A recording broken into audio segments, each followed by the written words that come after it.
I started in the U.S. Air Force. Then I began working in the U.S. intelligence community as a cryptologist in 1997. With a top-secret security clearance, I produced cryptological reports for various agencies. These guys included the NSA, CIA, GCHQ, and other Department of Defense officials. Prior to the 9/11 terrorist attacks, I actually felt a genuine sense of pride in serving my country. However, about 8 months before 9/11, I noticed we were targeting civilians more frequently. I didn't sign up for that, so I left government service and went to work in the private sector. Later that year, 9/11 came and nearly 3,000 humans died unnecessarily because of short-sighted politicians and their destructive policies. You'll learn more about that a bit later. Since 9/11, the slow degradation of privacy that I witnessed while working for the government has become much, much worse.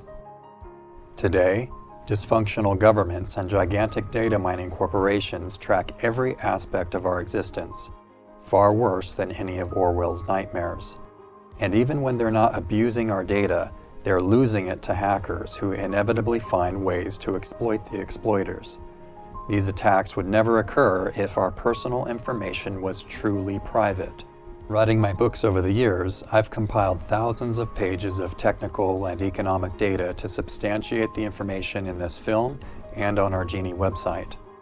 By the end of this film, you should see why Gini is technically and philosophically very different from all the other cryptocurrency projects today, and why Gini is worthy of your support.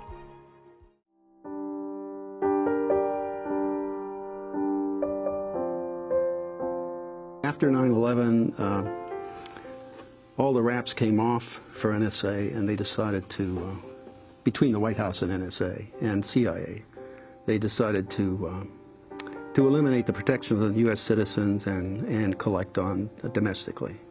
At that point, I knew I could not stay because of a direct violation of the constitutional rights of everybody in the country. Plus, it violated the Pen Register Law and Stored Communications Act, the Electronic Privacy Act, the Intelligence Acts of 1947 and 1978.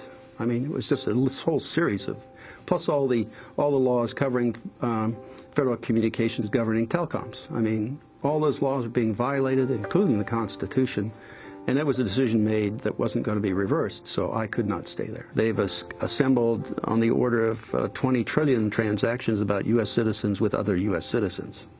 How many? 20 trillion. The point is the data that's being assembled is about everybody. From that data, then they can target anyone they want.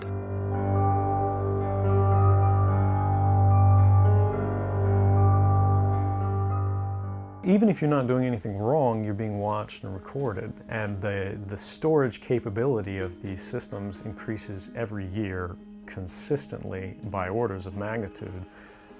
To where it's getting to the point you don't have to have done anything wrong. You simply have to eventually fall under suspicion from somebody, even by a wrong call.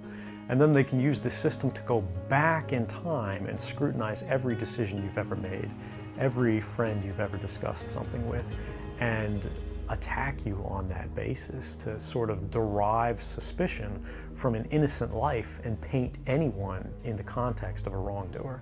I've interviewed a great number of people at NSA, and a lot of them have the same view that Mr. Snowden had. Tom Drake went through every conceivable internal channel to his boss, to the Inspector General of the NSA, to the Department of Defense Inspector General, and to both houses of Congress. And not only did they fail to redress his problem, they turned around and sold him out and prosecuted him for espionage. And so I think Edward Snowden made the only choice he could make, which was to go outside of the United States to blow the whistle. Because right now, there is no protection for national security and intelligence whistleblowers.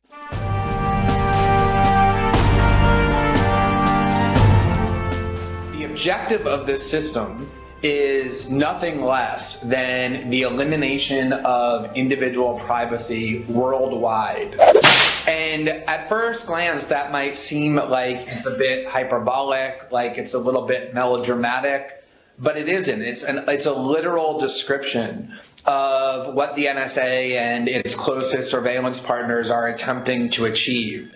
And the reason that I know that that's what they're attempting to achieve is because this is what they say over and over and over again. On occasion, they say it publicly, and repeatedly they say it in their private documents, which were written when they thought nobody was able to hear what it was that they were saying.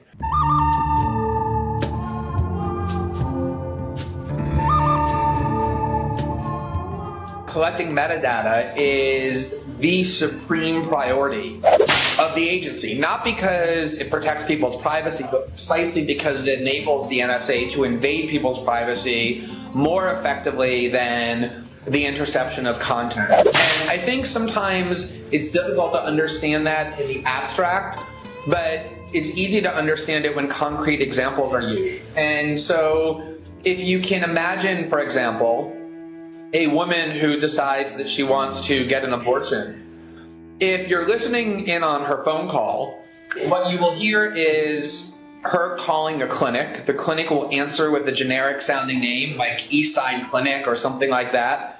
You will hear the woman who you've decided to target for surveillance ask for an appointment Tuesday at 2 o'clock, get an appointment Tuesday at 2 o'clock, and then hang up the phone, and you'll have no idea why she called or even what kind of clinic she called or what the purpose was. But if you're collecting her metadata, you will see the phone number that she called. You will then be able to identify it as an abortion clinic. You will know how many times she called that clinic.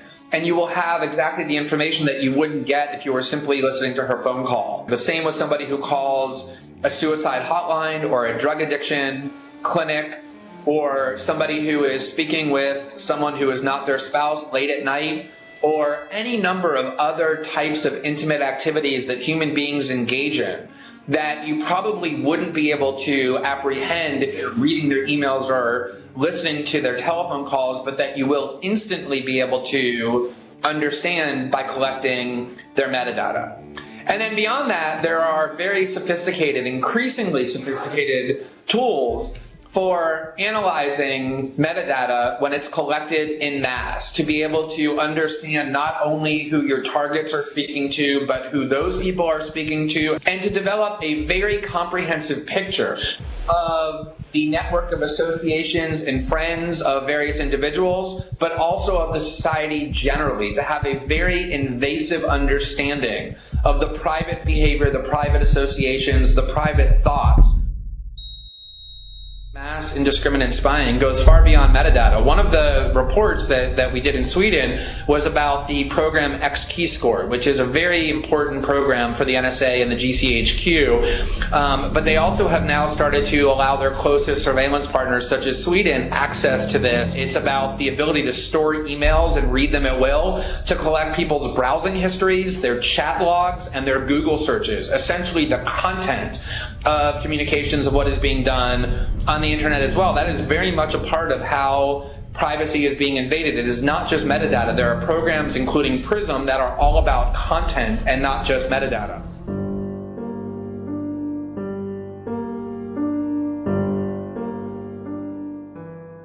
A society in which people can be monitored at all times is a society that breeds conformity and obedience and submission, which is why every tyrant, the most overt to the most subtle, craves that system. Conversely, even more importantly, it is a realm of privacy, the ability to go somewhere where we can think and reason and interact and speak without the judgmental eyes of others being cast upon us, in which creativity and exploration and dissent exclusively reside. And that is the reason why, when we allow a society to exist in which we're subject to constant monitoring, we allow the essence of human freedom to be severely crippled. It falls back to the principles of totalitarianism and how dictators and so on have operated down through the centuries. I mean, it's know what your people are doing and find the ones who are not conforming to what you want them to do, and then get rid of them. And that's fundamentally what this process does. It gives them that kind of knowledge about everyone in the country.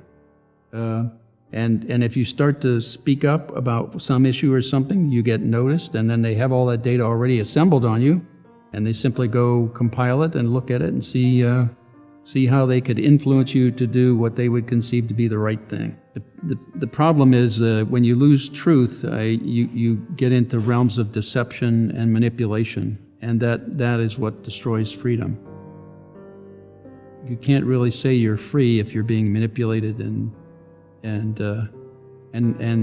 being given false information to make judgments on. We have done to ourselves fundamentally what the terrorists wanted done but could never achieve. We have done to ourselves. And this is the domestic threat that our constitutional and the oath of office that we took was given to prevent.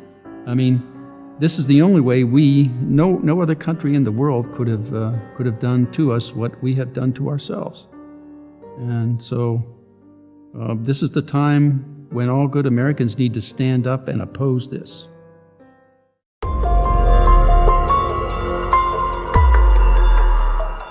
Well, they're claiming it's legal because they got a law passed out of Congress that Congress still doesn't realize that even Sensenbrenner, who wrote the Patriot Act, said, we never intended you to be able to do what you're doing with this bulk collection of business records. Well, I mean, that's the violation of the intent of Congress, right there. The guy wrote the Patriot Act, so and he got it passed on that basis. And everything after that's been a distortion, a secret interpretation of this or that in the Patriot Act, and they never come out and tell anybody what they're really doing, or what their real understanding or secret interpretation is. That's because they're too afraid. They're cowards. They're hiding behind a secret interpretation applied with a secret court in secret by a secret government.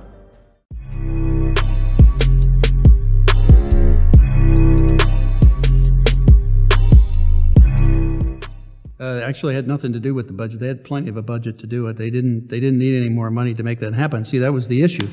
The issue was they wanted to build the budget up. So they wanted more money. So you don't do anything that would take away the problem that you're using to get more money. So you stop that and keep the problem going is the issue. Right? So you still have a problem, therefore I need more money, so you get a bigger budget. If they say, well, let's implement this other program that solved the problem, well, then they don't have that problem to argue for money. So, and that's basically the way they viewed it and the way they operated, and a lot of contractors got rich off of it. That's getting back to why I keep saying they traded the security of everybody in the United States and the free world for money, because they wanted to, money was the issue, not solving the problem. Well, I mean, if you don't count the unconstitutional laws they passed to try to make it legal, then they're violating the pen register law for a total of at least 280 million records a day. I mean, persons a day. So the pen register on 280 million plus people every day is being violated. And you can argue the same for the 150 million or so of people who are on the internet. Then you can also say the Electronic Privacy Act is being violated, the Electronic Security Act, all the FISA regulations that were governing telecommunications companies and any communications company, and all the laws that were behind all of that, plus of course all the constitutional amendments, 1st, 4th, and 5th at least. So, and I'm sure if you looked around there could be any number of others they're doing too.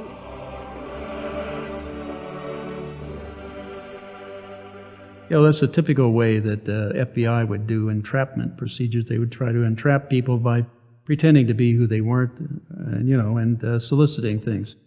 That's fundamentally how most of the cases that they say they've stopped have been stopped. I mean, it's people they solicit to do terrorism. When in fact the Leahy Committee, the Senate Judiciary Committee, querying the NSA, Alexander and all, said they started out saying, first of all, that the program, meaning the domestic spying program, prevented 56 terrorist attacks in the United States. And then when they were challenged by the committee over and over again, they finally boiled it down to 1.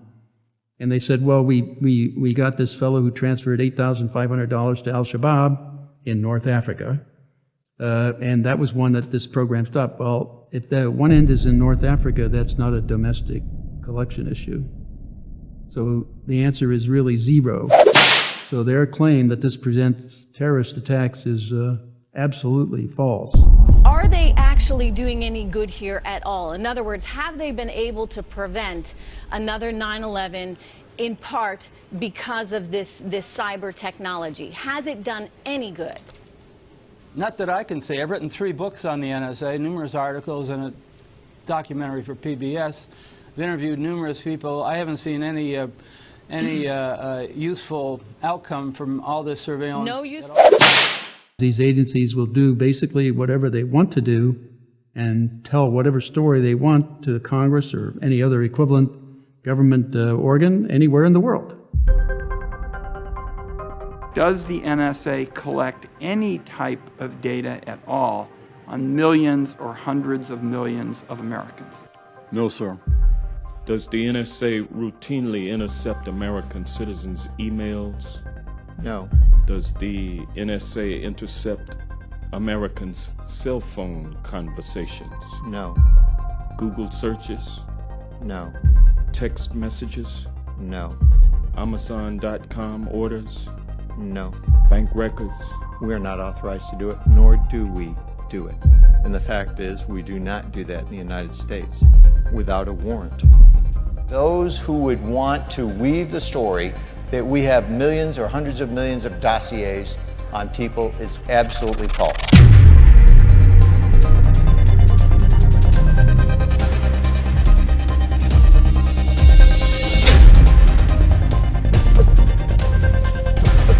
You have to be aware that these agencies are threatening what is fundamental to human rights everywhere.